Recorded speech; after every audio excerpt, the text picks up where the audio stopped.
see, is this live chat? Can see this? I don't know why it's playing this way. All right. Hopefully everyone can see it. I can't see the chat, so I don't know if I'm going to be doing this again.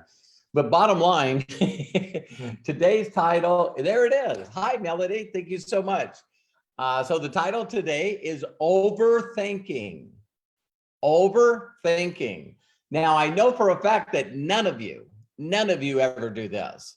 And one of the things that's just amazing about overthinking is I believe that everyone does it.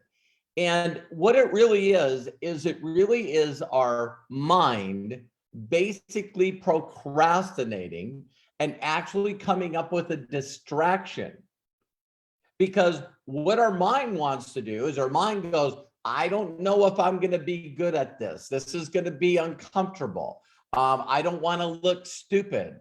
I don't want whatever. So our basic mind, the basics of it, that basically is either fear or flight, or flight or fight. You know, so what it is basically a mentality to sort of save us from any kind of bad things that are happening. So what a person does is, again, I'm going to be really using an analogy, and I'm going to do a video really soon with my son's help. If I were going to teach you how to play darts, all right, there's so much stuff that you don't need to know. Like someone would say, well, is that the right dartboard? Yeah, it's a professional dartboard. Is it hung at the right height? Yes, it is hung at the right height. You know, well, how many feet should you stand away from the wall or the dartboard? You don't have to think about that. I got a mat that lays on the ground, and it actually has not only a line for metal darts, but also a line for plastic darts. What kind of darts should I get? How should I hold them? See, we all do this thing in our mind because we're just human. Don't get mad at yourself for doing this, but I need you to start becoming aware. Because I love using this example because my daughter-in-law, Hannah, you know, it's pretty amazing. You know, my sons and my wife, Terry, all of us have done a lot of things together. So here comes Hannah, you know, our new daughter-in-law. I just love her to pieces. And all of a sudden she sees how all of this, Holland says, we'll just jump into something. It doesn't make a difference if it's wave running. It doesn't make a difference what it is. We just jump in it. And so what she does is a lot of times, because we're all saying, yeah, let's go play this, let's go do this, whatever. She's sort of like at the beginning is like, hey, you know, you guys just do it. I'll just watch. I love watching you guys. And I do my best to encourage her, you know, that listen, we're just having fun, even though a lot of us, you know, maybe me and my sons and my wife, you know, we're pretty competitive, you know what I mean? Maybe even razz each other a little bit, you know what I mean? And so it's like, no, I said, listen, throw. And so a lot of us were around people that know what they're doing. And what we do is we go to throw the dart, and guess what? It's the first time we throw in the dart, and guess what? You miss the board, right? It goes into the wall. Well, I didn't want anyone to feel bad about that. So I actually bought some really thick foam to go all the way around the board, and even the runway that you step on. If the dart hits the board and drops, it doesn't put a little thing in the floor. But do you see all the stuff that you could get complicated, get procrastinating on? Well, what is the best dart board? What are the best darts? I wonder what professionals do. All this stuff is just to know that you just need to be aware of it.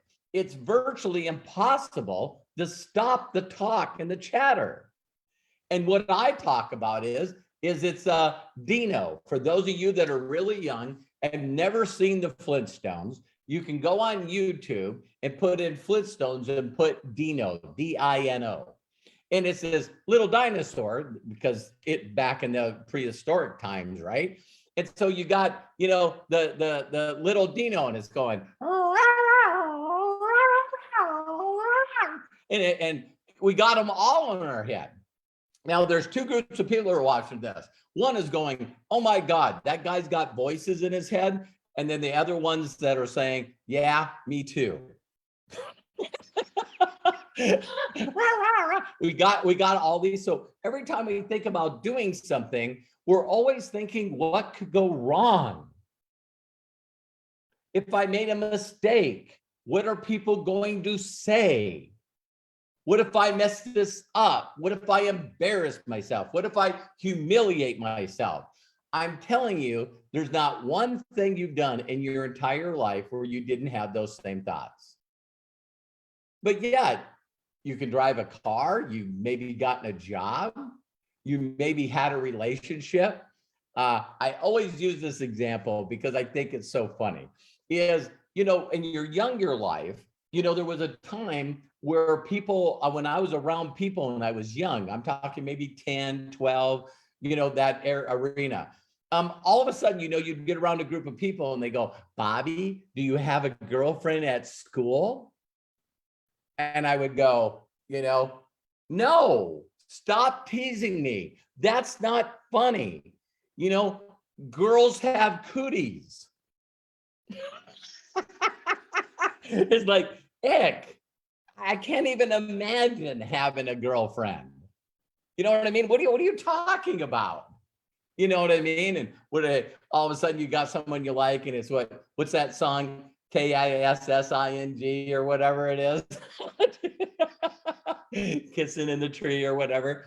But just the thought of kissing somebody. Oh my God. So all of a sudden there becomes this time in your life where hopefully you become a little more inquisitive about that. But what goes through your mind? What if I kiss wrong? What if I don't know how to kiss? What if I'm too mushy, or it's just yuck, ew. You know what I mean? It's like, and I always tell people this, my very first kiss was exactly the way I thought it would be. Why? Because I was awful. I knew I was going to be awful. I knew I was going to mess this up. And so guess what? Those thoughts created that reality. And so it wasn't a good experience. So mentally, my mind is going, now, what I did is I 100% validated the thoughts that I already created. It was a self-fulfilling prophecy. Are you guys following me? It's like, so there really isn't any need to do that anymore. But then, thank God, and I mean that, is all of a sudden I ran into somebody that when I kissed them, I went, oh, this is what it's all about. And then it's like, can we just keep doing this? So my point is, you're always going to start out not doing well. You're always going to run into a position where you just are not good at it. And in the thinking terms, it's called conscious incompetent. You know what I mean? And I'm sort of like, you don't know that you don't know, but now that you try it, you're not good at it. And so you got to be willing to go through that part and just keep getting gooder and gooder. So your goal is to actually know that you're thinking those thoughts. Well, what if you say something wrong? And what if you refer wrong? And what if you send the wrong video? And what if, oh my God, what if they start asking questions? And what do I do after, so everyone says, okay, Robert, so you did videos about inviting. You did videos on edification. You did videos on connection. You did these videos. But if I get someone and they're excited, which by the way, thank you for all the people that have been sending me messages going, I decided to do what you told me to do. And guess what? It worked. Even Amanda sent me a deal where the lady actually said this in the chat. Man, I'm really excited to watch this video you're so excited about. What? You seem really excited about this video you want me to see. I can't wait to check it out. Amanda, awesome. So when you got your enthusiasm, then you got this belief that, wow, if someone else can do it, if Jenna can do it, if Todd can do it, if Aaron can do it, if Chris can do it, if Barb can do it, you know what I mean? There's so many people that have laid the track for us. They've already carved down the trees. They've already have a path to how to get to where they are. And so you just got to be willing to go, all right, I'm just going to throw the darts. And you just got to throw them. And you just got to throw them. And if you notice someone around you that is already good at this business, they can make corrections to you doing the do. You see what I'm saying? They can't give you corrections to you doing no action. So there was two things that I said, and I'll leave it at this. There was two things that I said to my mentor. I only want to know the things, listen closely, I only want to know the things that I need to do so I can make extra money, because I thought I was doing this temporary.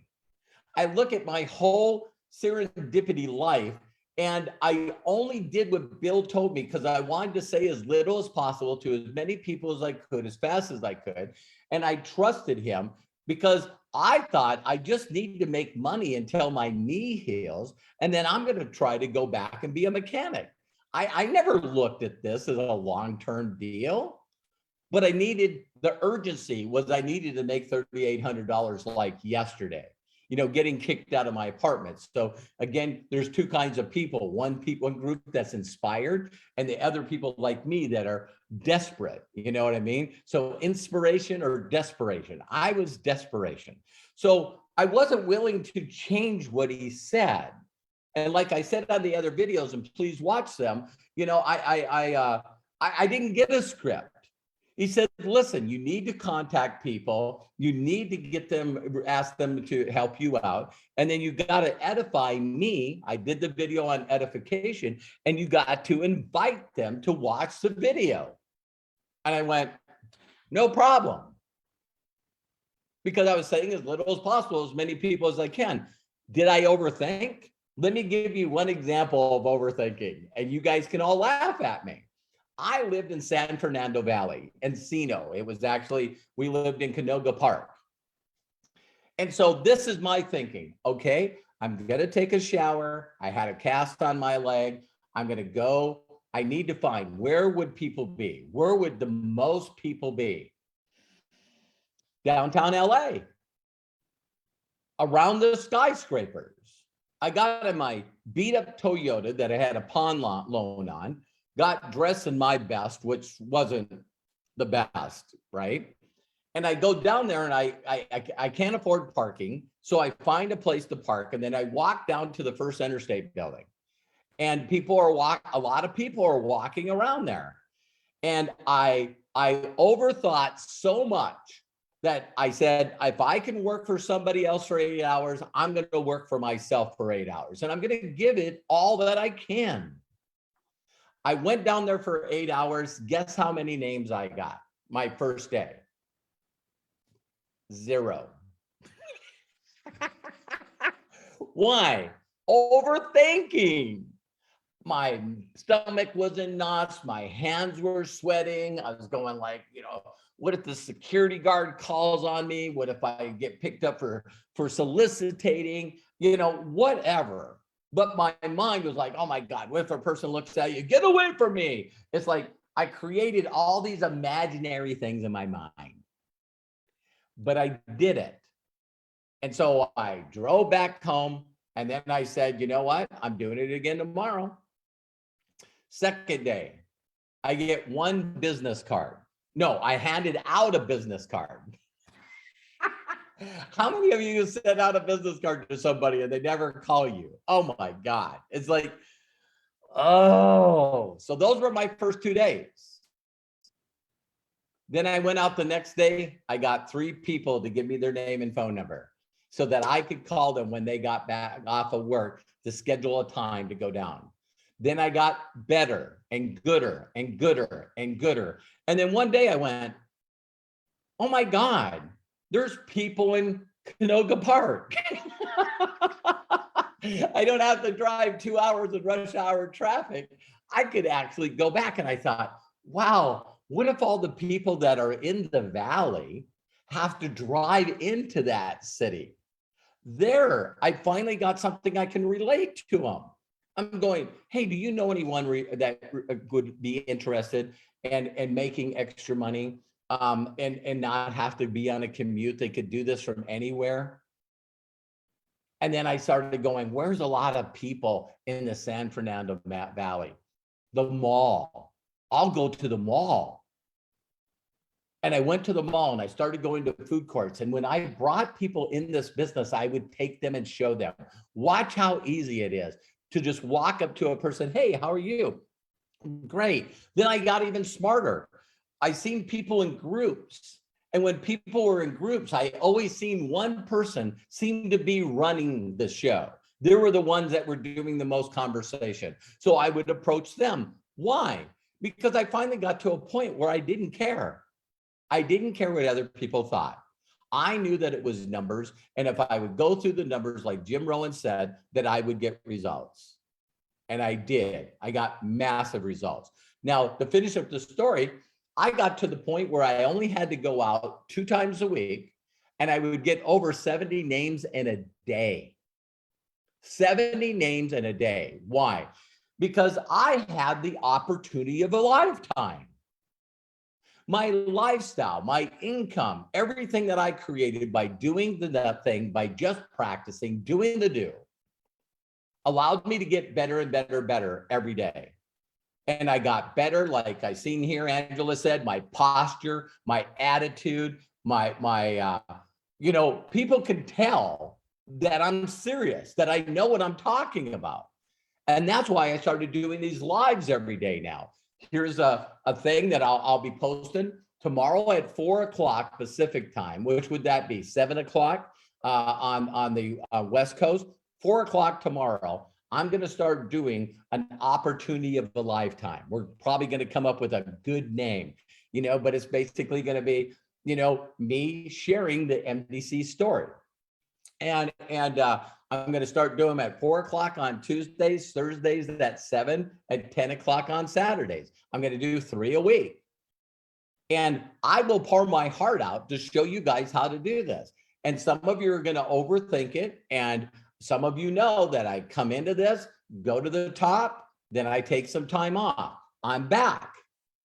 Don't miss 2022. Don't miss this year that I'm wide open doing lives. And all you got to do is get good at inviting and edifying and getting people in front of me, and I will do my job.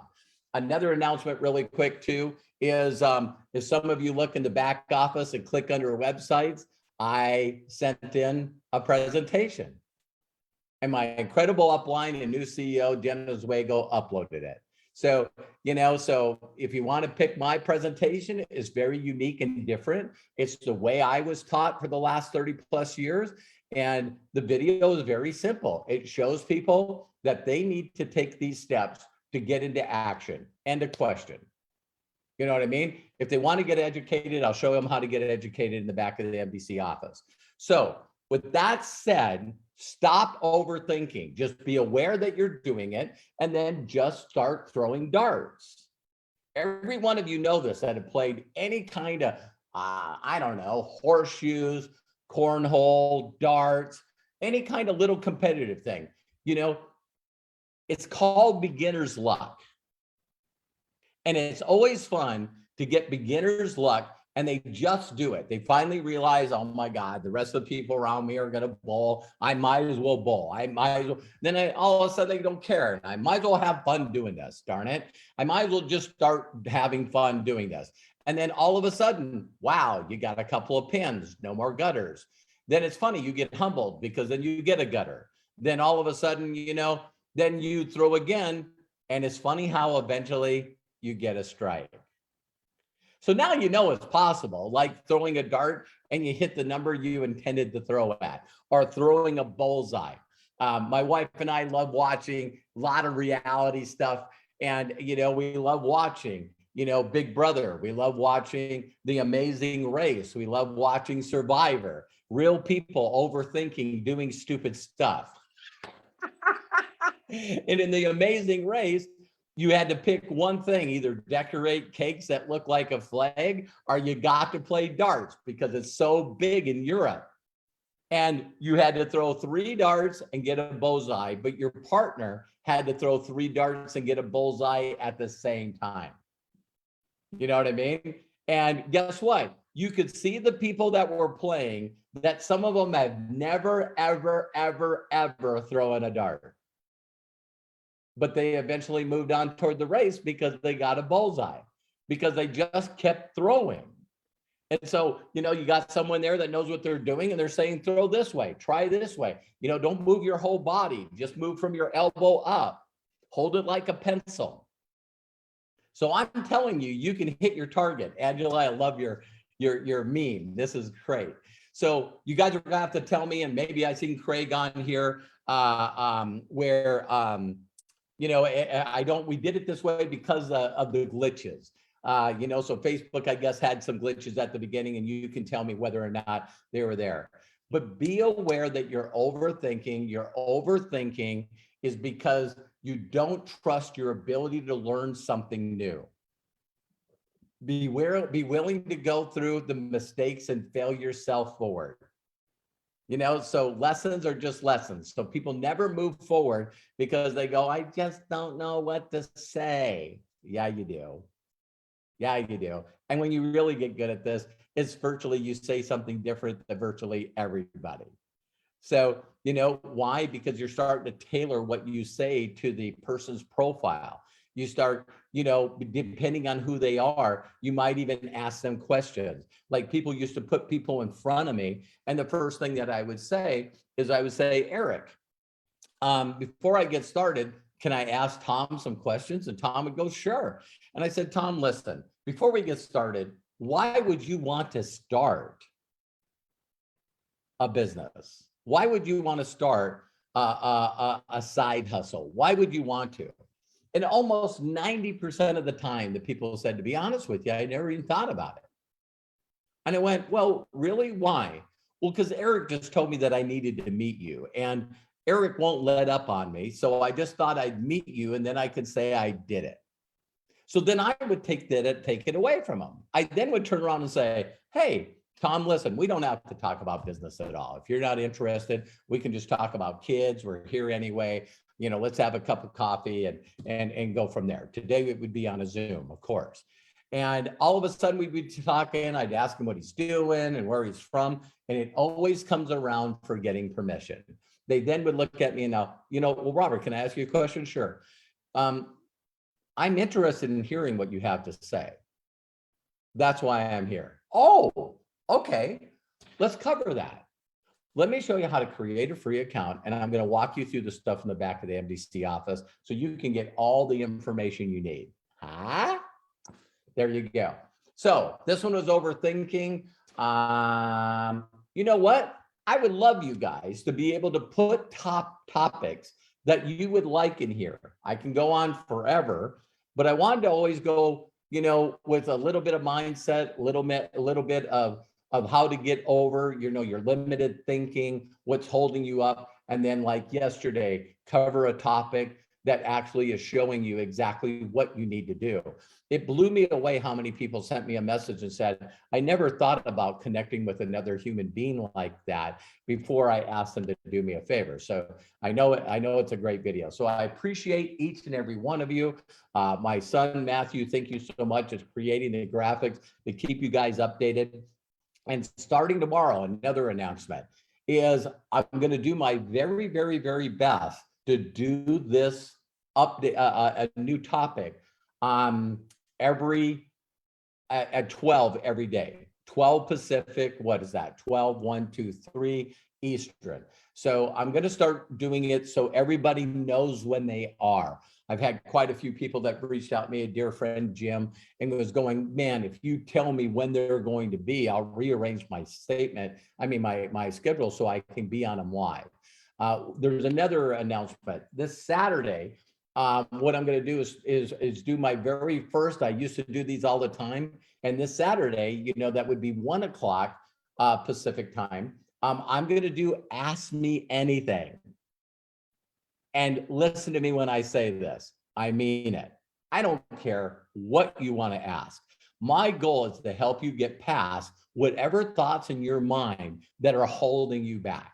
So got a lot of great videos coming to you guys, and love and appreciate you. Again, if no one's giving you permission to succeed, let me be the first. Take care. I believe in you, and I know you can do this. See you tomorrow.